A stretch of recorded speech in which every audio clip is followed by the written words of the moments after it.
I'm Andy DeBillis with NETV here in Brussels with Ian Micallef, President of the Congress, is that correct, of the Council of Europe? Yes. We were discussing here today a seminar on the role of local authorities in Belarus. We heard from the Minister Counselor that his country is not a banana republic, that they feel that the European Union has slighted them because they're not a, quote, full democracy. They say Russia's not either, but Russia has gas and oil.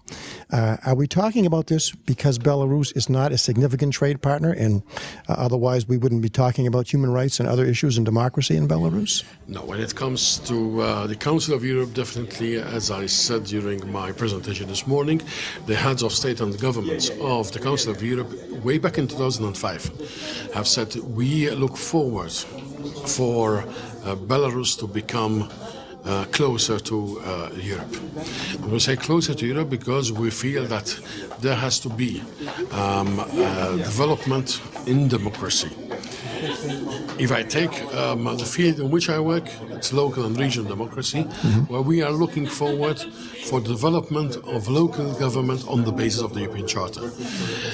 The European Charter, which is the minimum principles which you should have in local democracy, whereby you would have governments, local governments, which are elected by the people, they are elected freely, and they have the full autonomy to exercise what is best for their own citizens.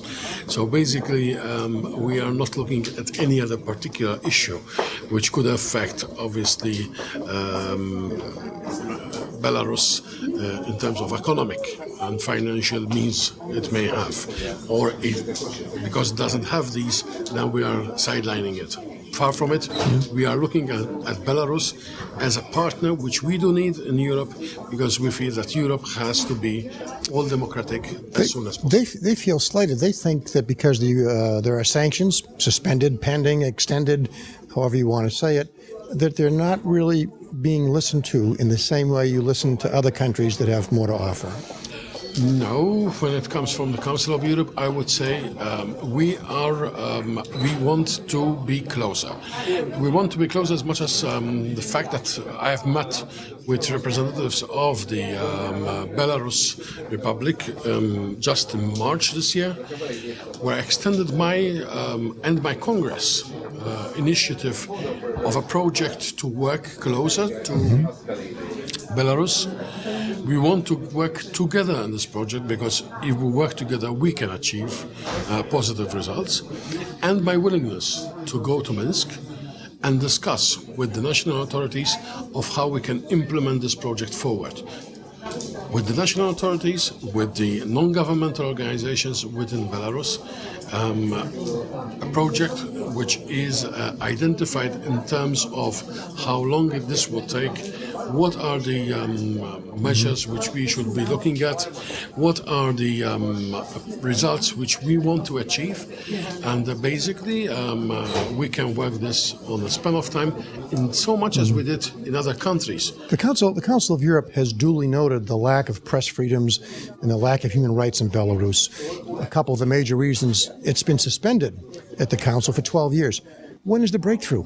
12 more years? 24 more years? When is there going to be some concrete results? Well, the faster that Belarus would realize that giving freedom to the press, that honoring also the fundamental human rights of the individual, those commitments, once taken by Belarus, would make it very much closer to Europe in the shortest time possible. The Belarusian President, Alexander Lukashenko, you extended a hand to him. I don't mean the Council of Europe, the European Union as well, offering participation in an Eastern Partnership. He said, that's great, but there'll be no democratic reforms in Belarus. How do you get past that single major obstacle? Well, I believe that keeping on our pressure that Belarus has to open up, we would one time achieve that position. Looking at Europe, a few years ago, when Europe was quite different, Europe of the West and Europe of the East. Yes. Today we speak of Europe. We don't mention West and East. We do mention it when we come to specific countries like we're speaking now of Belarus. We could have spoken of this in relation to other, in very recent past, I'm saying, to other states which were members of the Soviet Union, but which have now, where like the Baltic states. Yeah, they have now completely changed, and they are now also well prepared in the economic terms to be part of the European Union. So the change has to come not only from the institutions, from the European institutions. It has to come first and foremost from the governments of those countries who are willing to see that the power is within the hands of the people and not within their own. One last question. You stress dialogue and cooperation and conversation, even with countries where there are dissidents in jail. Do you cringe when the United States calls Lukashenko the last dictator in Europe? Does that hurt or help your program?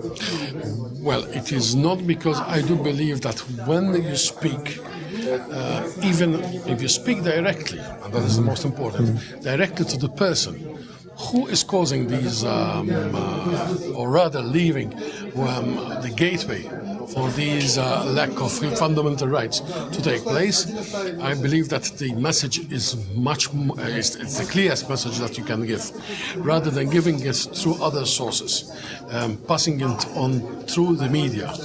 That helps. It really helps to have the media putting on pressure, but putting your own thoughts in relation to why we should open up, why Belarus should be more democratic. I think that understanding that dialogue together, even if we are not in agreement, is very fruitful. And I hope that we would have this chance to do it. I have offered to be in Minsk, not as a recognition of the way Belarus is acting, but with a hope that we would pass on our message for Belarus to be coming towards Europe, joining more its European counterparts, being more European, and working together to achieve more democracy. The EU and the Council of Europe's vexing problem: what to do with Belarus. I'm Andy DeBillis with NETV in Brussels.